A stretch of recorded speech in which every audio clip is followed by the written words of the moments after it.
Sourate 28, le récit. Au nom d'Allah, le miséricordieux, celui qui fait miséricorde. Ta, Sin, Mim. Voici les versets du livre manifeste. Nous te récitons en toute vérité une partie de l'histoire de Moïse et Pharaon, à l'intention de ceux qui croient. Pharaon se montrait hautain sur la terre d'Égypte, dont il divisait les habitants en clans. Il en opprimait certains dont il égorgeait les fils et épargnait les filles. Pharaon était du nombre des corrupteurs. Mais nous voulions accorder nos faveurs à ceux qui furent opprimés, faire d'eux des guides, les faire hériter de cette terre, les y établir et faire voir à Pharaon, à Haman et à leurs armées ce qu'ils redoutaient. Nous inspirâmes à la mère de Moïse, allaite-le, et si tu crains pour lui, jette-le dans le fleuve. N'aie pas peur et ne t'afflige pas pour lui, nous te le rendrons et ferons de lui un messager.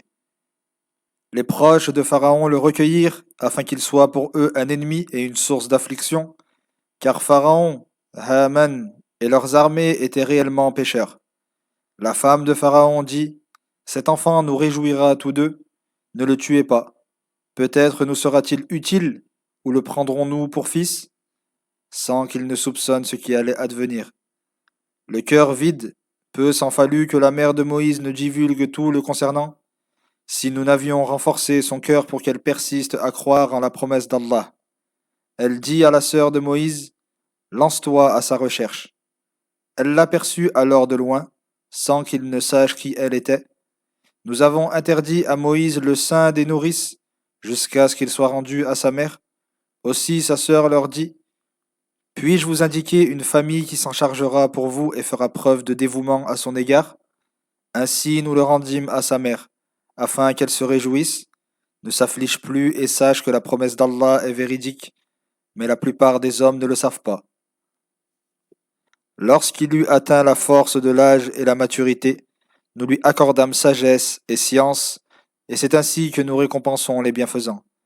Il entra dans la cité lors d'un moment d'inattention de ses habitants, et il y trouva deux hommes qui se battaient. L'un était de son clan, et l'autre de ses ennemis. Celui qui était des siens l'appela à son secours contre son ennemi. Moïse asséna alors un coup de poing à ce dernier et le tua. Moïse dit, c'est là l'œuvre de Satan. Il est un ennemi manifeste et cherche à égarer les hommes. Seigneur, je me suis fait du tort à moi-même. Pardonne-moi. Allah lui pardonna, car il est le pardonneur, le miséricordieux. Moïse dit, Seigneur, pour ce que tu m'as accordé de tes bienfaits, je ne soutiendrai jamais les criminels. Il se trouvait dans la cité le lendemain matin, apeuré et aux aguets, lorsque celui qui lui avait demandé secours la veille l'appela de nouveau à son secours à grands cris. Moïse lui répondit, tu es un vrai dévoyé. Alors qu'ils voulaient s'en prendre à leur ennemi commun, l'Israélite dit, Moïse, veux-tu me tuer comme l'homme d'hier? Tu ne cherches qu'à être un tyran sur terre, et tu ne veux point être de ceux qui réconcilient les gens? Un homme accourut du bout de la ville et dit, Moïse, les notables se concertent à ton sujet pour te tuer. Quitte la ville. Je suis pour toi un conseiller sincère. Il quitta la ville apeuré et aux aguets et dit, Seigneur, sauve-moi des mécréants. Il prit la direction de Madian et dit, Puisse mon Seigneur me guider sur le bon chemin. Lorsqu'il parvint au point d'eau de Madian, il y trouva un attroupement d'hommes abreuvant leurs bêtes, tandis que deux femmes se tenant à l'écart retenaient les leurs. Il leur demanda, Que faites-vous? Elles répondirent, Nous n'abreuvons nos bêtes que lorsque les bergers s'en vont. Notre père est très âgé. Il les abreuva pour elles, puis il se retira à l'ombre et dit, Seigneur, j'ai grand besoin de tout bien que tu feras descendre sur moi. L'une des deux femmes vint alors le trouver, en marchant pudiquement, et lui dit, Mon père t'invite pour te rétribuer d'avoir abreuvé nos bêtes. Moïse se rendit auprès de lui et lui raconta son histoire. Le vieil homme lui dit alors, N'aie crainte, tu as échappé aux transgresseurs. L'une d'elles dit, Père, emploie-le à ton service, car le meilleur homme que tu puisses employer est l'homme fort et digne de confiance. Il dit, J'aimerais te donner en mariage l'une de mes deux filles que voici, à charge que tu restes 8 ans à mon service, et si tu en achèves 10, ce sera de ton bon gré. Je ne veux cependant rien t'imposer de pénible, et tu me trouveras, si Allah le veut, fidèle à mon engagement. Moïse répondit, voilà qui est convenu entre toi et moi, que j'accomplisse un terme ou l'autre, je ne subirai aucune contrainte.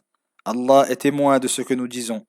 Lorsque Moïse eut accompli la période convenue et qu'il se mit en route en direction de l'Égypte avec sa famille, il vit un feu du côté du mont Sinaï. Il dit à sa famille, restez ici, j'aperçois un feu au loin, je vous en apporterai une indication concernant notre chemin, ou un tison ardent afin que vous vous réchauffiez. Lorsqu'il y parvint, on l'appela sur sa droite de la lisière de la vallée du lieu béni, en provenance de l'arbre. Moïse, je suis Allah, le Seigneur de l'univers. Jette ton bâton. Lorsque Moïse le vit remuer comme un vif serpent, il tourna le dos et fuit sans se retourner. Allah dit, Moïse, reviens et n'aie crainte, car tu es en sécurité. Introduis ta main dans l'encolure de ta tunique, elle en sortira blanche, sans que tu ne souffres d'aucun mal, et serre ton bras contre toi pour ne plus avoir peur. Ce sont là 2 signes de ton Seigneur, destinés à Pharaon et à ses dignitaires, car ils sont mécréants et transgresseurs. Seigneur, j'ai tué un des leurs, et je crains qu'il ne me tue. Mon frère Aaron s'exprime mieux que moi. Envoie-le donc avec moi pour me seconder et confirmer mes dires, car je crains qu'il ne me démente. Nous allons te soutenir par ton frère, et nous vous donnerons des preuves manifestes, si bien qu'ils ne sauront vous atteindre. Grâce à nos signes, vous et ceux qui vous suivront serez victorieux. Lorsque Moïse se présenta à eux, avec nos signes manifestes, ils dirent, ce n'est là qu'une magie forgée.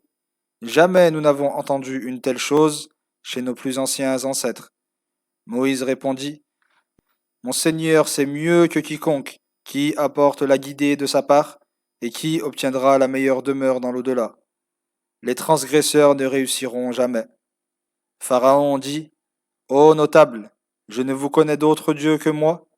Ô Haman, allume un feu pour fabriquer des briques en terre cuite et construis-moi une tour afin que je monte jusqu'au Dieu de Moïse, mais je pense qu'il ment. Par orgueil ici-bas, lui et ses armées refusèrent de croire en Moïse, sans aucun droit, pensant qu'il ne serait pas ramené vers nous. Nous le saisîmes, lui et ses armées, et les jetâmes dans les flots. Vois ce qu'il est advenu des transgresseurs. Nous fîmes d'eux des guides appelant les hommes à l'enfer, et au jour de la résurrection, ils ne bénéficieront d'aucun secours. Nous les avons frappés de malédiction ici-bas, et au jour de la résurrection, ils seront parmi les réprouvés. Après avoir anéanti les premières générations, nous avons accordé à Moïse le livre comme autant de preuves éclairant les hommes, une guidée, afin qu'ils se rappellent des bienfaits d'Allah en leur faveur. Tu n'étais pas, ô Mohammed, sur le versant occidental du Sinaï lorsque nous avons investi Moïse de sa mission, tu n'en étais pas témoin. Nous avons suscité entre Moïse et toi nombre de générations dont l'existence s'est prolongée. Tu n'as pas non plus vécu parmi les habitants de Madian pour leur réciter nos versets, mais c'est nous qui suscitons les messagers. Tu n'étais pas non plus sur le flanc du mont Sinaï quand nous avons appelé Moïse, mais nous t'avons suscité comme une miséricorde de ton Seigneur pour avertir un peuple à qui nul avertisseur n'est venu avant toi, afin qu'ils réfléchissent et en tirent des exhortations. Nous aurions précipité sur eux le châtiment avant de leur adresser un prophète, s'ils n'auraient ensuite dit, lorsque frappés pour prix de ce qu'ils commettaient, Seigneur, si tu nous avais envoyé un messager, nous aurions suivi tes versets et nous y aurions cru. Mais lorsque la vérité leur est parvenue de notre part, ils dirent, si seulement il avait reçu la même chose que Moïse. N'ont-ils pas renié ce qui auparavant fut donné à Moïse? Ils dirent, ce sont là 2 magies qui se soutiennent mutuellement. Et ils dirent, nous n'avons foi en aucune d'elles. Réponds-leur, apportez donc un livre venant d'Allah qui soit meilleur guide que ces 2-là, et je le suivrai si vous êtes véridique. Mais s'ils ne te répondent pas, sache qu'ils ne font que suivre leur passion. Qui est plus égaré que celui qui suit ses passions, sans aucune direction venant d'Allah? Allah ne guide pas les transgresseurs. Nous leur avons fait parvenir ce Coran afin qu'ils se souviennent et en tirent exhortation. Un groupe de ceux à qui nous avons auparavant donné le livre reconnaissent le Coran, et quand il leur est récité, ils disent: Nous y croyons, il est la vérité émanant de notre Seigneur, nous étions avant sa révélation déjà soumis. Voilà ceux qui recevront une double récompense pour prix de leur patience. Ils répondent au mal par le bien, dépensent dans l'obéissance à Allah de ce que nous leur avons attribué, et lorsqu'ils entendent des paroles offensantes, ils s'en détournent en disant: À nous nos œuvres, à vous les vôtres, paix sur vous. Nous n'aimons pas la compagnie des ignorants. Ô prophète, tu ne saurais guider qui tu souhaites, mais c'est Allah qui guide qui il veut. Il sait mieux que quiconque qui sont les bien guidés. Les idolâtres disent: Si nous suivons avec toi la guidée, nous serons chassés de nos terres. Ne les avons-nous pas établis dans une enceinte sacrée et sûre, vers laquelle sont acheminés des fruits de toute espèce que nous leur avons attribués pour subsistance, mais la plupart d'entre eux l'ignorent. Combien avons-nous détruit de cités ingrates devant l'abondance? Leurs demeures furent bien désertes après eux, et c'est nous qui en avons hérité. Ton Seigneur n'anéantit de cité qu'après avoir envoyé à la principale d'entre elles un messager qui leur récite nos versets, et nous ne détruisons que les cités dont les habitants sont transgresseurs. Tout ce qui vous a été accordé comme bien d'ici-bas n'est que jouissance éphémère et vaine parure, alors que ce qui est auprès d'Allah est meilleur et plus durable. Ne raisonnerez-vous donc pas? Celui à qui nous avons fait une belle promesse, dont il verra la réalisation, peut-il être comparé à celui à qui nous avons accordé une jouissance éphémère ici-bas, et qui devra ensuite comparaître pour en rendre compte au jour de la résurrection?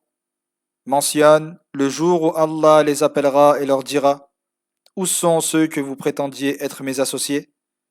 Ceux contre qui la sentence d'Allah se réalisera diront: Seigneur, voici ceux que nous avons fourvoyés, nous les avons égarés comme nous nous sommes égarés. Nous les désavouons devant toi, ce n'est pas nous qu'ils adoraient. On dira aux polythéistes: Appelez vos associés. Ils les appelleront, mais ceux-ci ne leur répondront pas. Ils verront alors le châtiment et souhaiteront avoir suivi la voie droite ici-bas.